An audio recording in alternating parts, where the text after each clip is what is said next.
Hey, what's up, guys, and welcome to episode 31 of Talk4, the quickfire podcast where we ask four great questions to unique and interesting people. Behind the mic today is your host, Louis Skupien, that's me, and our special guest for today, Marcus Capone, who's going to be answering our questions today.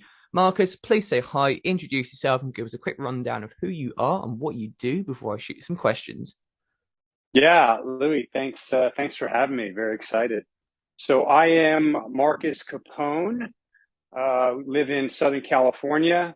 I spent 13 years on active duty in special operations as a Navy SEAL. I went to school in the Midwest on on American football scholarship. I was a quarterback. It's where I met my lovely wife, Amber. Her father was actually my head coach there at Southern Illinois. There you go. And then after I graduated, as I mentioned, I spent 13 years on active duty.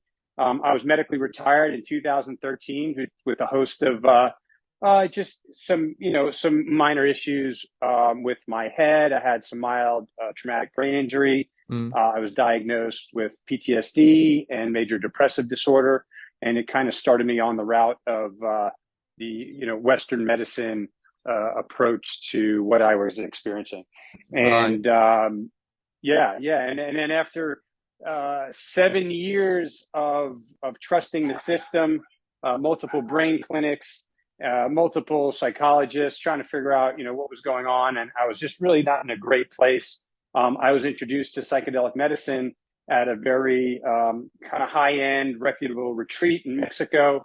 And it changed my life. It saved my family, it saved my marriage, brought me closer to my wife and kids, kind of reset me back to when I had first met my wife when I was 20 years old, Hmm. and kind of got myself back. And her and I were so I was so blown away by the healing nature of these medicines that all we wanted to do, the first thing I said to her is, we have to pay this forward.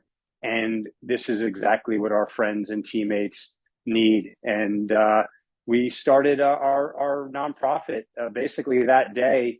And now, fast forward 5 years later, we have funded over 600 other special operations veterans, conventional veterans, spouses, Gold Star spouses to go receive the similar or same treatment that I did back in 2017.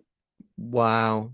I mean, that is just amazing. I mean, you've obviously gone through such hard times, and I can imagine, you know all about the kind of stuff other people go through, but to pay that forward like you have done, with vets and to give back to, your teammates and everything, and the way you have is something so, so special. And I mean, I have been following you for quite a while now, and you've come highly recommended by a lot of people, your teammates and stuff. And, it's an absolute pleasure to have you on the podcast today. And if you're ready to go, I would love to jump into question number one, if that's good for you. Yeah, Louis, let's do it. Thank you so much. I'm excited. I'm very humbled, the fact that you've received good I guess good gouge on Gouge. myself and our history and stuff. So it's very humbling to hear that. Thank you. Absolutely, no trouble at all. It is my absolute pleasure. Right, so let's start from the beginning. For question one, tell me about how you actually came to be a Navy SEAL. Then, why did you enroll in the first place, and what was the motivation for you? Yeah, great question. Why did I become a Navy SEAL? So you want the fake answer that everybody knew about for probably the first 15 years, or the real answer? How about a bit of uh, both? yeah, we do a bit of both. So um, I always was part of a team ever since I could remember. I had a ball in my hand. I played everything: football, baseball, basketball, wrestled. I was a lifeguard. I was a competitive swimmer all through high school. So I feel like I never knew anything but being on a team. And my senior year of football in college, when I was done, I felt a bit lost, and I still had some school left, and I was scared to death, thinking that at 22 years old, I was going to step off in the private sector with a shirt and tie and, figure out a different life that really I wasn't used to living. And I came home one night. My roommate, who was actually a Marine F-18 pilot, went to Top Gun, played football with me. He was a 4-year starter. He was watching, I don't even know what channel it was, but this is the real version now. What came on the TV was G.I. Jane, of all things. And the funny part about it is it was actually a pretty good movie, but the basis of the movie was that this woman, right, Demi Moore, she was a Navy intelligence officer that tried out for this unit. They called it some other unit in the movie, but it was basically the SEAL teams, right? So you Right. had this female, I think it was like 1997, 98, maybe 99. This female try out for this special operations unit. At that time, women couldn't be in combat units. And it wasn't the fact, of course, that she was in this combat unit, but the story was about this like mythical, best of the best unit in the military, right? That's how it was portrayed in the movie. And I didn't come from any military background at all. Like, I mean, my grandfather fought in World War II. He actually had a Purple Heart. He was a howitzer commander. Wow. And but and I just grew up seeing this Purple Heart in the house, but to me it didn't mean anything. Like, it wasn't, I didn't grow up in a house of quote unquote, if you want to call it patriotism. My dad and mom went to Woodstock. I think they were, they were hippies. My mom used to protest the Vietnam War. So I didn't like grow up in an environment that many of my teammates did. Um, so so to me, this was all new, learning about this, what I'm watching on TV and like boot camp and all this hardcore training. And I just thought, wow, that looks kind of cool. Like, is this real? And I didn't know any better, because as a civilian, you Mm. just think everything on TV is real when you're that young. Like, oh, this is neat. So that's kind of what piqued my interest initially, just going, okay, what is this all about? That looks cool. And then I started, because the World Wide Web at the time was like just getting into colleges and being launched, and like nobody had laptops. I think one guy in my football team showed up with a laptop at study table, and it looked like it weighed 50 pounds and was half the size of him. And we thought he was really cool. But so what I did is I started reading books from Vietnam. I read literally, I think, almost every Navy SEAL book that was written from Vietnam, and every book I read, excuse me, I got more and more intrigued, and like more like this just kind of raging focus on what this Navy SEAL community was about. And then the Mm. more I read, the more I got into it. And so and that's where I'll argue a little bit today. And granted, I do think some people are out there writing garbage, SEALs that get out. But there's plenty that are doing good work too, and writing good things. And I always say, you know what, if I didn't read those books about the SEAL teams, if those individuals didn't write those books, or somebody write those books, maybe you and I wouldn't be talking today. Maybe I would have done something else. Maybe I would have went in the Army, or the Marine Corps. You know what I mean? So Very I true. do feel that we have to get this information down. So we do have to make movies. They have to be good movies, right? And we have to write books. They have to be good books. I, when guys are out there beating their chests and talking about themselves all the time, that's when I turn off. But if they're putting out good information and people are gaining good, valuable knowledge from it, I think that's important. And so the more I read, the more I got intrigued. And I remember having the first conversation with my parents, just saying, "Hey, I want to be a Navy SEAL." And they're like, "What happened to Marcus? Like, what's wrong with him?" Um, and then of course my girlfriend, Amber at the time, who's my wife now, she also thought that was crazy. She thought people who went in the military were people that came from underserved communities, that were poor, that were not bright individuals, and we were going to part our ways. And I went down to the recruiting station. I talked to the recruiter. He said, "Hey, aren't you don't you go to the university?" And I said, "Yeah." He said, "Well, don't you know you could be an officer?" And I said, "Sure, what's that?" And I mean, that's how that's how much I didn't know. I mean, I didn't know anything between an officer and enlisted, and I barely even knew the difference between a Republican and a Democrat in college. Honestly, I'm seriously, like, my head was so into football, that was it. And so that was it. So what I did is he turned me over to the officer recruiters, And I started going down the route to become an officer because, again, I didn't really know the difference. But he said, "Hey, if you have a college degree, you become an officer." And okay, well, I didn't realize that the the competition to be a Navy SEAL officer was ridiculous. I think they chose about 15 per class, 15 or 20, Oh and wow. there's 175 total. And most of those individuals either came from the Naval Academy or ROTC. And then also, many of them had a connection to a government official. And so I didn't have any of those. Like, I didn't know anything other than I was told that I should become an officer. And so, like, I really wasn't prepared. I didn't know anybody. I When I put in the application, they basically put you in for everything. I get accepted to every single program, every officer program, except Naval Special Warfare, which is the SEAL teams.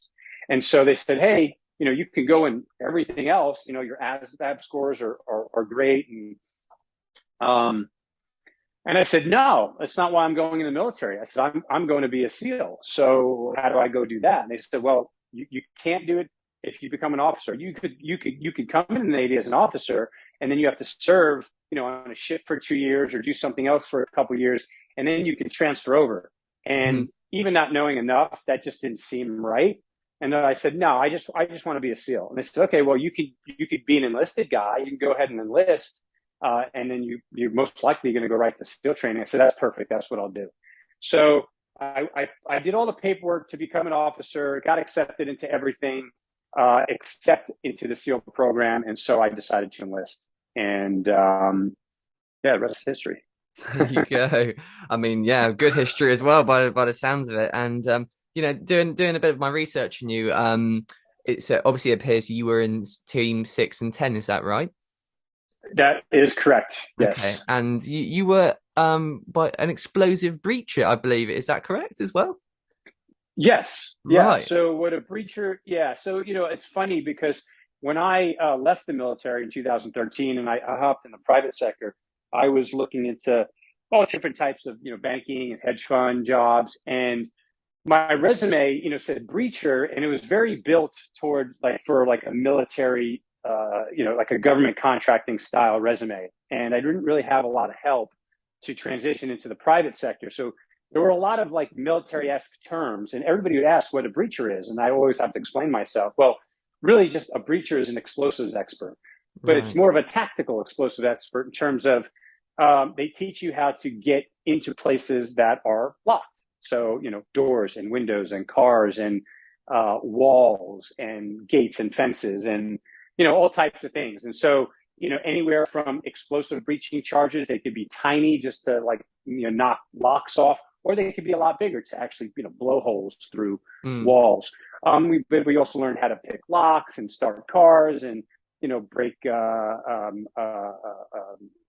security systems. And so that's what a breacher is. And so, at the end of the day, they said, "Well, you're just able to get in the door to places." I said, "Yes, that's exactly it." So the funny thing is, in the private sector, it's kind of what my specialty is. I'm a door opener. I can get into most I can get into most doors into most places when I need to, and see who I need to see. So I guess it somehow transitions well. So it's basically a loud ninja then in that sense. It's a loud ninja, but it should be a quiet ninja too. So there's Okay. plenty of times that we got into places where nobody knew that we were in there, and that's really the preferred method, Mm. because once you make a big boom, as you can imagine, it wakes up the whole world, right? And Yeah. when you wake up the whole world, some of those people on the other side of the door have weapons, and the rest, then it could be not a great situation. So I think the preferred method is being quiet, silent professionals, and Mm. then go from there. Absolutely. Totally agree with that. Right. Well, I tell you what, let's move on to question number two then. And I'd like to ask a bit about what happened after the military then. So since you left the military, you and your wife founded Vets. And my question is how and why did that happen? Why did you found this company? What was the inspiration behind it? And how did you grow that project to what it is today? Yeah, amazing question. So how did we start that? So let's go back. When I transitioned in 2013, I decided to go into private banking. I was part of an amazing team in Beverly Hills, and I learned a lot, and I did that for about a year, but it wasn't everything I think that I wanted to do. And Hmm. I had a mentor at the time, actually a Royal Marine who is one of my very close friends to this day, and we speak regularly. And Fantastic. he kind of looked after me uh, starting from about 2010 while I was still on active duty. He called me up a year after I got out and said, "Hey, come be a co-founder of this company with me. We're going to be hired into Fortress Investment Group, and they're going to fund us, and we're going to build these healthcare portfolio companies." And I said, "That's great. I have no idea what you're talking about, but let's go do it." And so he gave me a little bit of equity, and I became his partner, and we kind of got after it for a couple of years. And like everything else, kind of we parted ways. On the business side, we always, like I said, we stayed friends, and today we're great friends. And from there, I kind of bounced around a little bit. I got back into like security and defense. I was getting so many phone calls. Can you do this? Can you do that? I just said, man, there's a lot of demand for me to do what I did in the SEAL teams, but now in the private sector. So wound up starting my own company, doing some private security and consulting. Brought in a cybersecurity element to that, and we were handling individuals and some government work and some I would say some Fortune 500 work, and Hmm. we wind up being acquired by a large defense contractor under their umbrella, and we did pretty well, and but at the same time, in the background is when I really started. Throughout all of this, I was trying to figure out, what my identity was, what my purpose was, why I was angry, why I was, upset at times, why I would break down for no reason. Hmm. I was isolating, while I wasn't at work. Sometimes I'd stay in bed for days on end. And this is more the latter, not in 2013, but closer to like 2015, 16, and then 17, it came to a head. But Right. I was slowly deteriorating. And all the while I was trying to, build businesses and work and be successful in the private sector, my life was really kind of in turmoil all around, between friends and family. And I started drinking heavily just to kind of like everybody else does, to cope and numb and take your mind off of really just life. Mm. Um, and I had been prescribed my first medication in 2010 while I'm still on active duty, an antidepressant. But at the same time, I was prescribed four different medications. So another sleep medicine, a focus medicine because I was really having trouble focusing at the time, an anti nightmare medicine, and I forgot the name of that. And then eventually, I had to get a medicine for migraines because I started getting really really bad migraines. Mm. I always had headaches, but these were starting to get worse, and they were starting to happen more often. And so, I would literally take handfuls of ibuprofen 800 regularly for years, because if the headaches got too bad, I would just, I would kind of like, black out. I wouldn't be able to do anything. And so, and I don't know if it's from years of football or years of being a preacher or, or whatever it was, but whatever it was happening. Right. And I'm not a doctor. And I went to see a lot of doctors, and I felt like none of them can, diagnose what really was going on aside from, oh, you have PTSD, you have, traumatic brain injury. But they never really had a great answer to like fix all these things because you have all these comorbid um, diagnoses. Right. And Yeah. so, I had at that time, I think now we're in 2016, 17, I had visited my fifth brain clinic. I had probably seen over 20 psychologists and therapists, never the right one, or they didn't understand, or it just didn't work out. And I was really frustrated. And it came to a point where I thought life was going to be better if I wasn't here. I thought life would be better for Amber and the kids. I just felt like I was a nuisance. Everybody was kind of waiting for dad. They'd walk around the house on eggshells. God forbid somebody did something wrong, I would explode, or I would throw something through the glass. I mean, I was a terror. Rock bottom. Yeah. And yeah, and Amber was working in the background and with a doctor who had seen some success with psychedelic therapy outside the US where these medicines are legal, right? And so she had mentioned it to me in 2016, and I honestly thought she was crazy. I just said, psychedelic drugs. Like, are you kidding me? Like so my parents used in at Woodstock, right? These are for hippies. These are recreational drugs. This doesn't make any sense. And then I started doing some research, and I went, oh, okay. Well, some of these drugs were actually intended for psychiatric use, for mental health. And the more I read, the more it made sense. But I was still now going through, my troubles, so I didn't still didn't want to listen to anybody or anything. It finally came to a point where, when you reach, I'll call it rock bottom, where you're tapped out. I was tapped out. Like I was done. Like Mm. life was done. I was done. And I said, you know what? I will take a leap of faith. I will try this.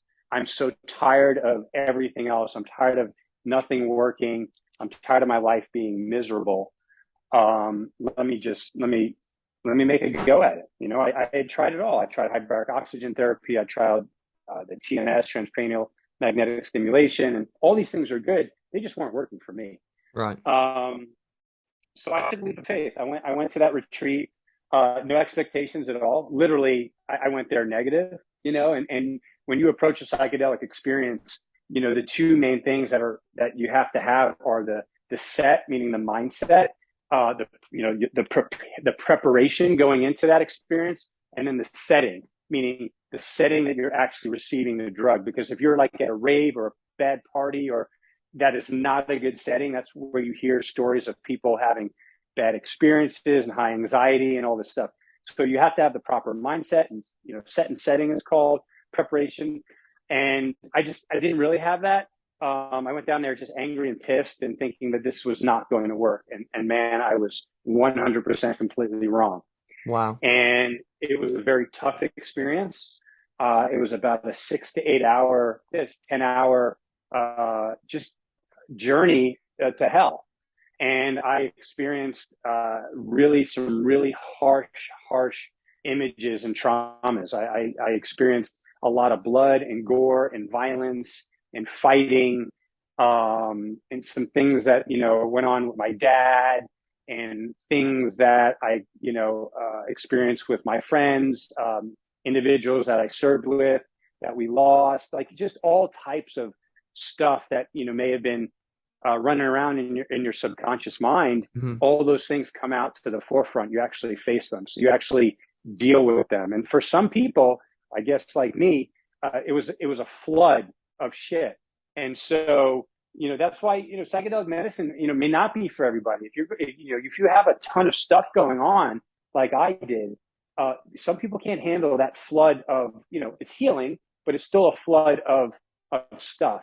And so you really have to have a really good therapist and integration coach, either during your experience or right after, to make sure they integrate you back into normal life, right? Into real life, and help you explain why you were visiting those images during your psychedelic experience. And so, Mm.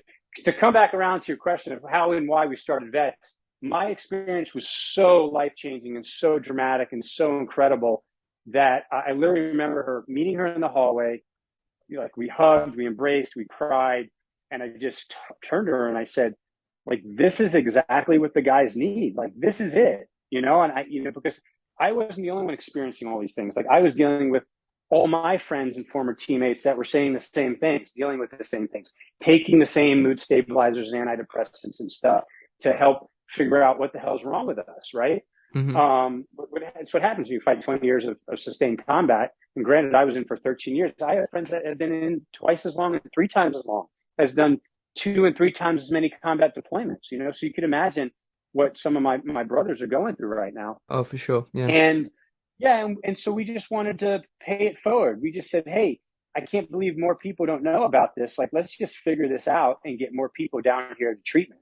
And that's what we did. And we officially had MAPS. It was a multidisciplinary association for psychedelic science. Rick Doblin, who's a very close friend, and he's on our advisory board, and he's been doing this for 35 years, and he's finally going to get MDMA through phase 3 clinical trials, and it's going to be federally legalized here, I'd say, within the next year to year and a half, for providers to actually be able to prescribe to their patients, in a medical setting, MDMA for PTSD. And I commend him. I mean, he's been literally the tip of the spear in this whole race. And so MAPS was our fiscal sponsor when we started, because we still didn't have our official US 501c3 status. So when money came in, we went to raise money, it would go to MAPS, and then MAPS would take a small fee out, like an admin fee, and then they would send it to us, and then we would fund individuals to go down, either to Mexico or Costa Rica, or Jamaica, to receive these treatments where they're legal.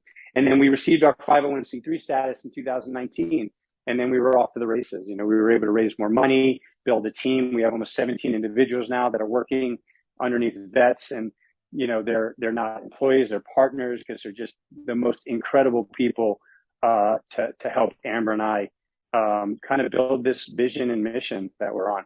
Wow, that is an amazing story. But one thing that went through my mind then, and just listening to what you were saying, was you've been through hell and back, with this whole thing, and you've tried so many different things, and nothing really worked out for you until that. And I can imagine it must have been such a hard few years, but you went and you got this treatment, and you tasted, that first bit of, I can actually, use this to get better. And you know what? The first thing you did was you thought about the other guys, and you thought that this is what the other guys need. And doesn't that just say something about who you are as well? I mean, you're a warrior, but it's so nice to think that your first thoughts about the whole thing were, right, we need to get the other guys on this as well. So I tell you what, that is a true testimony to a great man, and a proper teammate as well. So credit to you, Marcus. That is very, very good. And I mean, it's amazing seeing what you've done with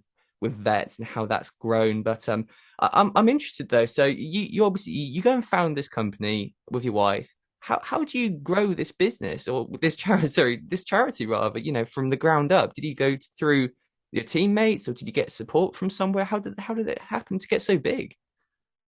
Yeah, how do we grow vets? That's a great question. When we started out, first off, we never built a charity. We didn't really know much about it. We went and found one of the top nonprofit attorneys in the country, who teaches the program at Duke. Why not go seek out the best? And so he helped us build the infrastructure of how it had to be done correctly. Hmm. Because there was a lot. I mean, we're talking about Schedule I drugs, psychedelic medicine, Navy SEALs, special operations soldiers. Like, this is not easy. Yes, it's a hell of and a mix of explosive material. and the other thing is, what we didn't want to do is, number one, we didn't want Amber and I to end up in jail. Like, that was the first thing. Like, are we doing everything right? Like, is this okay? And Mm, number two, um, we didn't want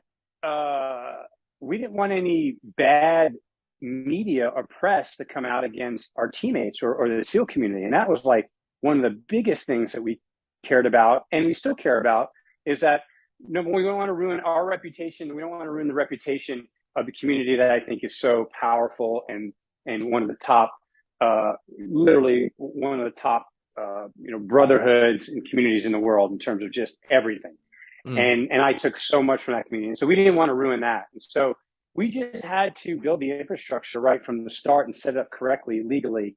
And that's what this gentleman did for us. And he's still our attorney, and he still provides counsel regularly, and he's an advisor to us. So we first got all the legal jargon in order, and we put a board together, and we just went out to raise money and tell our story. And as more money came in, we were able to fund more and more individuals to go receive these treatments.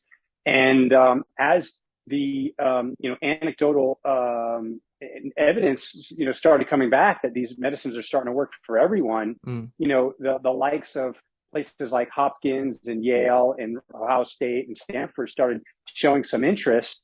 And then, long story short, we got funded by an individual to do a study with Stanford on the effects of ibogaine on a damaged brain. Uh-huh. And that study was just complete. The results are phenomenal. They're going to be public here shortly, and so everybody will know about them. So I won't speak about them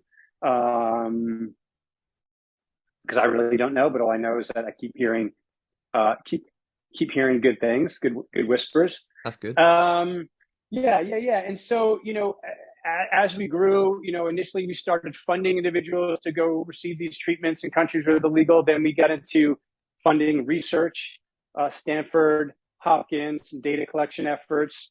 And then, and we hold several research studies that we're going to fund here in the next year or two. Hmm. And then we got into policy work. So we started speaking out about a year after we launched Vets, because one of Amber's best friends and one of my close friends who I served with, um, he took his own life while on active duty, and he was just an amazing individual. Um, Everybody loved him. He was your quiet professional, Mm. and his wife Sarah was, one of Amber's best friends, and that really shook us, and it shook the community even more to say, man, if this can happen to Chad, what about me, right? Like, what about, and that's how everyone started thinking. And Amber and I flew to Virginia Beach. We were sitting in that damn chapel that we've been in so many times, Hmm. uh, over the years. And, we looked around and we just said, no fucking way. Like, we're not letting this happen again. Like, we're not going to sit in this chapel since 9/11 and watch all our friends get buried and memorialize them here. And then when the war is over, we're not going to come back here and watch other individuals take their own life in this chapel if we can help it. Yeah. And that's what started Amber and I to actually come out of the shadows and start talking about this treatment, these options, because we just didn't want to see the hurt that, Sarah and her children were going through, and what everybody else was going through. And so we thought if, maybe if they would have known about this, maybe this would be different. I mean, you could what if everything to death, and we don't want to do that. Of course. But, maybe we can help others in the future. And so we said, you know what? Fuck it. Like, I don't care what businesses think. I don't care what people think. We're just going to start talking about this, because the more we start talking about it, the more people are going to start to know about it. And then the more they can go seek out the treatment either through us or on their own. And so that's what we did. So we started doing some small interviews. And then, of course, as you know, that leads to a podcast. And then that Mm. leads to other things. And really, that was the idea. It was like, hey, we just need to get the word out there so people know about these medicines. And so that just led to more advocacy work. And now, really, almost like lobbying efforts, we're now speaking to senators and other representatives on the Hill, both state and federal, to number one, destigmatize mental health, talk about how life-saving and life-changing psychedelic medicine, when done properly, when administered properly, uh, when done in the right set and setting, Mm. um, can provide benefit like most have never seen compared to the current system, the way that we're being, the way that mental health is being approached in the current system, in the current way that it is. And so, we now think that psychedelic medicine is going to change the future of mental health care, and also potentially, mental well-being and performance. And again, I don't want to get ahead of myself because more research needs to come out, but that's what the anecdotal evidence is showing, and a lot of the research that's starting to come out is showing. And Amazing. so, yeah, I kind of went off a little bit on a tangent there, but I don't know if I came back to answering your question. No, I think we covered the whole subject, which is fantastic. And no, it sounds exactly right. To be honest, I mean, you've done a fantastic job of it, but it does sound like the kind of business and the involvements of it are like walking on eggshells a bit. But anyway, let's move on to question number three. Then this is a really interesting one actually. So special forces operators seem to be always going hand in hand with extreme discipline and mental toughness. So my question is, what are some of the best ways for aspiring operators and normal civilians to build and develop mental toughness and self-discipline? Do you have any tips, routines, philosophies, or exercises for that? I do, and I think I think Jocko says it best when, Love he Dr. talks about, yeah, he's incredible. I'm actually going to speak on his podcast on the 11th here in San Diego. But so Jocko talks about motivation and discipline, and I think he's one of the first ones to start it, and I think others are now speaking about it. But I love his comparison of it is like motivation can be fake, and I feel like a lot of that is even back to my sports days, my football days. You could have fake motivation by yelling and saying rah rah, but discipline is what really gets you forward, right? Yeah. It really moves the needle because when you're not motivated, discipline is what gets you moving. And I struggle with it now. I don't know, maybe it's because I'm 45 and I'm just not like not as hard as I was 20 years ago. But getting out of bed in the morning, working out, staying up late to answer emails or to work on a presentation that may need some extra work. It's hard to get motivated to do some of these things, especially when you're tired or you're hurt, or other circumstances other things sound more enjoyable to do. It's the discipline that keeps you on track and will really make the difference. And so, things like, and this may sound stupid, but the number one reason why individuals fail out of SEAL training, and it's really what separates our unit from all the other special operations units, is the water and the cold. And that's all I read about is how miserable it is to be that cold, not for like 10 minutes, but for like 10 hours. Right. Sure. And so I just, how do you prepare for that? And so, what I did, because I read it in some of these books, I took cold showers for like over a year. I mean, literally as cold as I can find. I didn't take a single hot shower. I just took cold showers. And you know what? I don't know if it like did anything physiologically for me preparing to go to buds, but I know mentally 100% it helped because it just helped me finally just turn it off. Like, oh yeah, it's a cold shower, whatever. Like, it's Yeah. cold. So what? Like, it's just cold. Like, it doesn't feel good. It's definitely not comfortable. I mean, maybe it is after like a hot workout or on a hot day. When you get in there on like a 35-degree day or a 30-degree day in the Oh, it's wintertime, like lovely, that's isn't not it? fun, right? It's not fun. And so that's like the discipline piece. And that's the mental piece that I think helps people just kind of stay disciplined and continue on forward. Because I could have taken hot showers for a year and been warm and comfortable, but like, is that really training my mental fortitude? Is that really training me to be tougher and work through discomfort? And so that's what people have to realize is that being comfortable.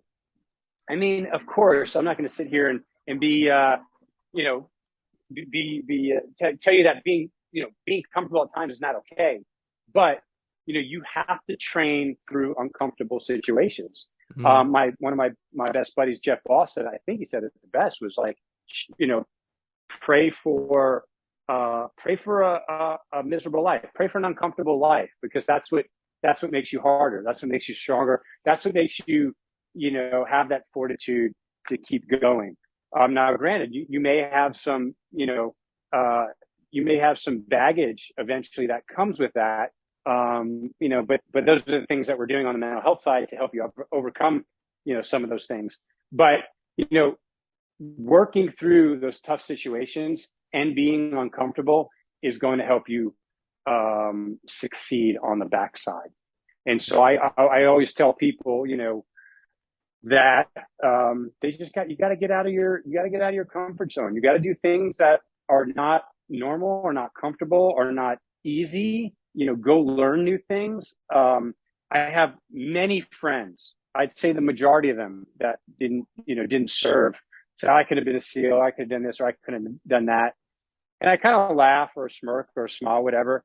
Most of those individuals have never gotten out of their comfort zone. They've Mm. always done something that they were either good at, or it took them time to get good at a young age, and then they never ventured away from learning something new. Because as you know, it's like trying to swing a golf club when you're 40 years old and you've never done it before. You're going to suck bad, and you have to just overcome that.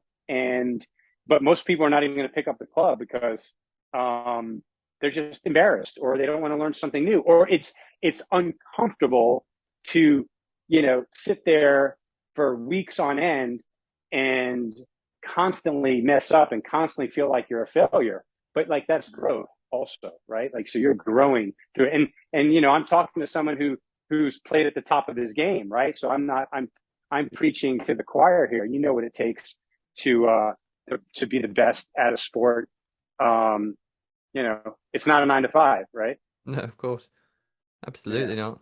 I mean, I think that's great advice, to be honest, and I totally agree with what you said about the discipline versus motivation thing. I mean, motivation is going to let you down every time, isn't it? There's just too many variables out there in the world. With family, with friends, with small things, like the home or bills and everything, and just things come along and they just knock you, don't they? And if you're relying on motivation to get stuff done, it's a recipe for failure, really, isn't it? At the end of the day, and you have to have that discipline to go out there and to work every day, even if it does suck. You have to get in the gym every day. You have to get up at the same time, even if you're a bit more tired one day. And that really is the key to pretty much anything. I mean, when people ask, what really is the key to success, I mean, I personally think, it lies somewhere in the discipline of doing what it is that you want to succeed at every day, even on the tough ones.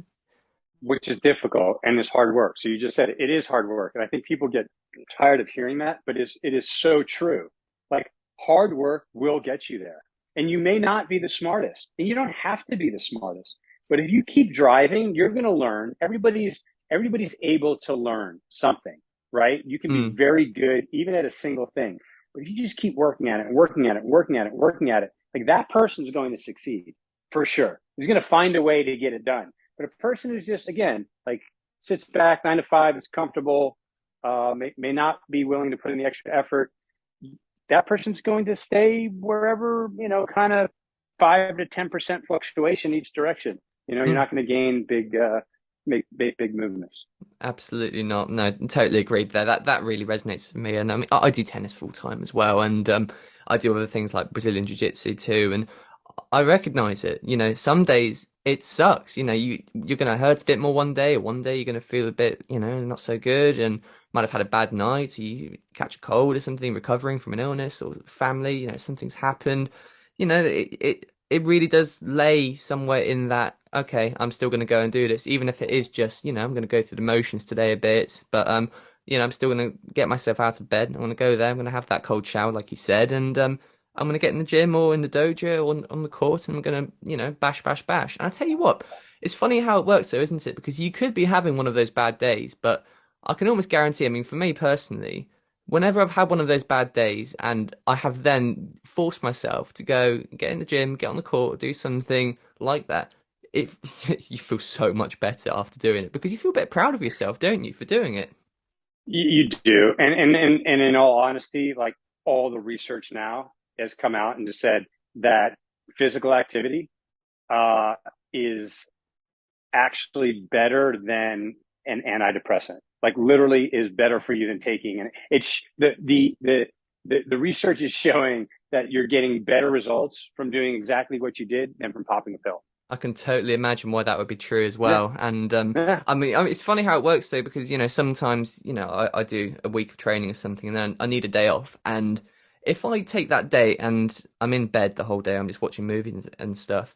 I don't know why if that's just my mind frame and if that's just my makeup in a sense, but I feel worse at the end of that day off than I did going into it, to be honest, because I just feel like, well, I've just been lazy the whole day, I haven't got anything done. But the best times I feel for my own recovery from sports and stuff, it always tends to be when I've gone and done something on that day off, gone swimming or I've gone for a walk or got a bike ride in or something, get out in the fresh air and feel good. That's absolutely true. And even if it is, a tougher day or something, it's so beneficial to get out there. And I've seen that research as well that you're talking about. The for mental health and stuff, exercising, it does something for you. It makes you feel like you're improving and you're going somewhere. It's just when you're not, when you're in bed and you're just really deep in in that rut on a bad day or something, that's where, the bad thoughts start to come in. But, it's distracting a bit as well, isn't it? You go for a run, you've got that air and you're thinking about, each next step. It's a powerful thing for sure.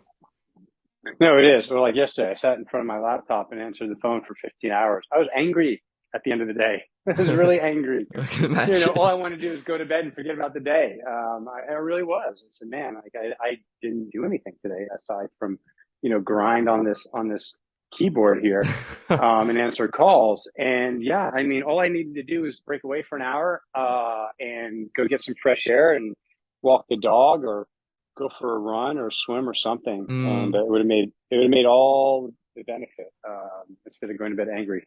Absolutely. There you go. Right. Well, let's move on to the fourth and final question now. This is a deep one. I'm not gonna lie, it's a deep one. So, if you could have a minute to be heard all over the world by combat veterans who are right now suffering in silence, what would you tell them so that they can begin down that route to recovery and, get the right help or, get out of that situation? Yeah, I would say that, um, there is absolutely hope for you. And it's Mm, not, and I don't want to say it's not that bad. I don't know what you're going through, but I know for a fact that you can pull yourself out of that situation. So I know whatever dark place or dark spots or demons that you're experiencing, the isolation and the depression or the anxiety when you go into a place that's crowded, or you can't get out of bed or you can't answer the phone, or you're having trouble with your wife and kids and work sucks and all this other stuff. um, all that can go away. All that can go away by a simple shift in your mindset. And if your brain is damaged, right, there's things that you can do to help also alleviate the symptoms of your mild traumatic brain injury or your traumatic brain injury, which may be causing some of the depression, some of the anxiety, potentially the PTSD. So, you know, my my recommendation or my is like you have to get out there, sitting on the couch, staying in the bed, isolating yourself, staying up in the mountains, moving away from everybody.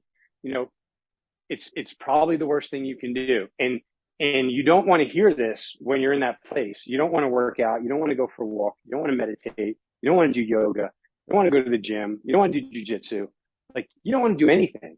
Like, but you know if you do that, like you said, if you just go for a swim, if you just get up and go for a walk, if you can get your mind out of that loop, that whatever loop is holding you in that place, that the constant loop of I'm no good, there's nothing for me to live for in this world, nobody likes me, people talk about me, right? That's just that constant ego, right? Your default mode that just keeps operating your brain. You just have to disrupt that, and you can disrupt that by a number of different ways. You got to go seek help, and you have to go work with people. You have to work with a therapist.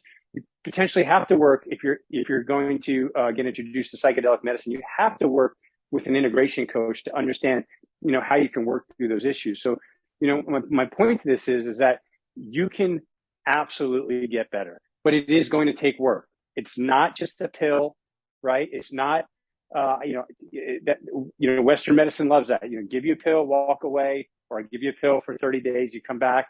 yeah. I prescribe you 30 more, you come back. Like, this is going to take work, right? So you are going to have to make an effort, right? You're going to have to go to the gym. You're going to have to talk to somebody about this stuff. You have to surround yourself with a community. So if you're part of that tight knit community, whatever it was, you're on a team, or you're on a unit, like, you've got to find like your tribe, right? Because if you have your tribe, you're not the only one. And that's the other thing I'm going to say. I promise 100%, you are not the only person that is going through what you think you're going through right now. I guarantee if you picked up the phone and called 5 people, 1 or 2 of those individuals are experiencing the exact same thing as you are. And then you can talk about that. And if you talk about it and you realize that someone else is experiencing that, you start feeling a little bit better, saying, oh, I'm not the only one that's dealing with this. So and so is dealing with this. Maybe we should get together. Maybe we should go meet in the morning and go to the gym. Maybe we should go find out who the best therapist is in the area. If I do need psychedelic medicine, let me look into that. Let me understand what this is. Where are the legal providers around there that I can approach and talk to about this? And maybe it'll pull me out of this dark place I'm in. So, Mm. but it takes work, Louis. It's not going to be easy. Nobody's going to do it for you. You have to have buy-in. You have to have skin in the game. And you have to make an effort. Absolutely. Thank you, Marcus. Yeah, I'm sure someone's going to hear that and it's going to help someone out. And I totally agree with, what you're saying there about, people tend to get caught in this trap where they think, okay, I've got this problem, so I'm just going to pump myself full of pills for a bit. And you're right, that is Western medicine, really, isn't it? And there's this whole culture around that. But I mean, in my personal opinion, I think at least, a very large chunk of mental health issues, maybe moderate, potentially even a big chunk of severe mental health problems, the pills help. They do stuff, the science is there to back them. But I Mm-hmm. do believe that at least a huge percentage of them are very, very, very fixable, improvable through lifestyle changes with what you're actually doing, day to day, and how you're actually helping yourself with the small things, whether that's going and looking at the sunset or going for a run or going Mm-hmm. swimming and doing stuff, hanging out with the right kind of people. Would you agree with that as well?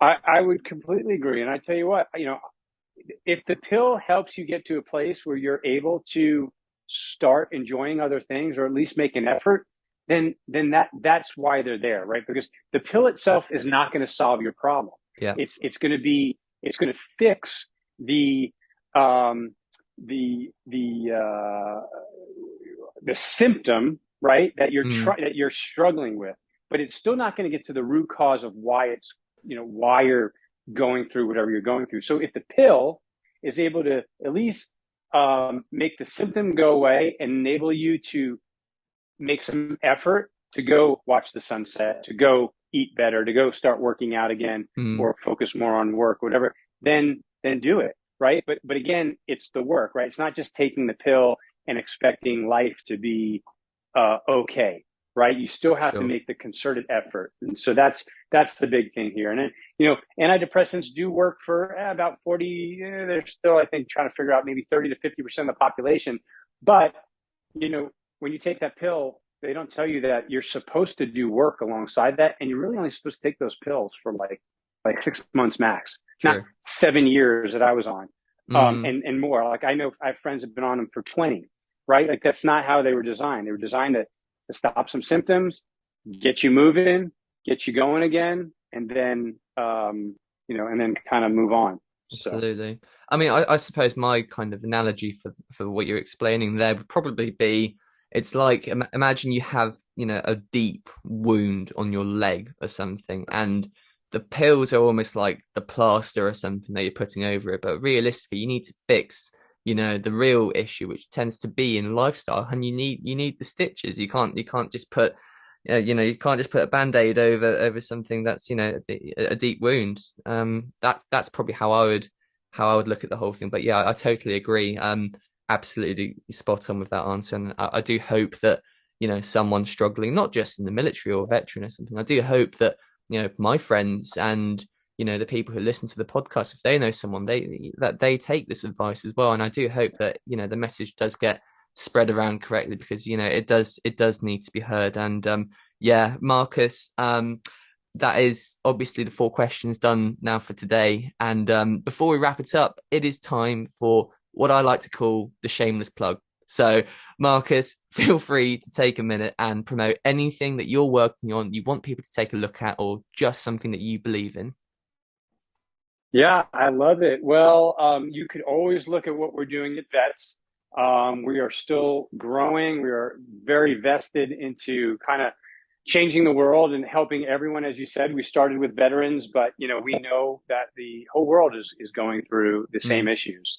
We have 1 in 5 in the U.S. that's identified, so we think that is higher that have a mental health thing that's going on. I want to call it issue, but it's an issue or whatever it is. thing. So you can come visit vetsolutions.org. There's a education portal. Kind of learn what we're doing. It is built for veterans, but we have so many inbounds from the private sector that it's causing us to grow, right? And so we can only grow so much as a nonprofit charity. And so what I had to do is I am actually right at the cusp of launching a for-profit business, really off of the demand of what's happened at vets. We're overwhelmed. We get over 10 applications a day, not just veterans anymore, first responders and executives and all these folks. Really, it made me kind of sit back and go, well, how do I solve this bigger problem? And I got hooked up with a firm out of Washington, D.C. called Red Cell Partners. They're a VC that incubates entrepreneurs like myself. And they got very interested in vets a couple of years ago and started donating money, the senior partner there. And they really liked the mission. And they just said, hey, how do you expand this to the world? Why don't you figure that out? And so I consulted for a year and we all got together and tried to figure out how do we, my vision is expand access, provide affordability for people like underserved or just can't pay for it. Because right now, the only thing that is legal in the US in terms of psychedelic medicine is ketamine assisted psychotherapy, and it's very expensive. So Mm-hmm. my thing is, well, if we're offering these medicines to people, we have failed again as a healthcare system if only people that are wealthy that can afford them. So my vision is provide access and affordability to people who are interested in psychedelic medicine. And so we've been working on this for just about a year, and we're ready to launch. The company is going to be called Tara, Tara, Tara Mm-hmm. Mind. Tara is the goddess of in Buddhist and Hindu cultures of empathy and pulling people out of struggling situations into the light. And we thought it was like kind of like a perfect theme for what we do. Yeah, that's But brilliant. what I'm building with Red Cell Partners is this care navigation and engagement platform for psychedelic medicine. So basically what I'm doing is connecting the whole ecosphere of providers, of therapists, of coaches with legal psychedelic options. And right now in the US, it's ketamine assisted psychotherapy. So I'm building this massive network of all these individuals. We'll have thousands of vetted providers on here to be able to be able to connect, right? So individuals want to know where to go for these treatments. Well, that's what I'm building. And providers need more individuals that are looking for these treatments. And so we're just going to build a whole platform around it and provide education. It's going to be wonderful. And basically, we're going to take at vets what we did for veterans and provide that to the world. And so, very excited that's going to be launching here pretty soon. Fantastic stuff. That sounds brilliant. And wow, look at you, man. You're an ex-Navy SEAL and you're an entrepreneur and you're working on a very sorely needed cause and you're doing a fantastic job. So yeah, Marcus, thank you so much for joining me today for the Talk4 podcast. It has been my absolute pleasure having you on and thank you for your time. Well, Louis, thank you for giving me the opportunity, and it's people like you that allow people like me to get the word out. So, thank you. No problem. Yeah, honestly, thank you for your service and for everything that you do, to make the world a better place. And it has been an absolute pleasure. What an episode. Awesome, awesome. We're very excited to hear it.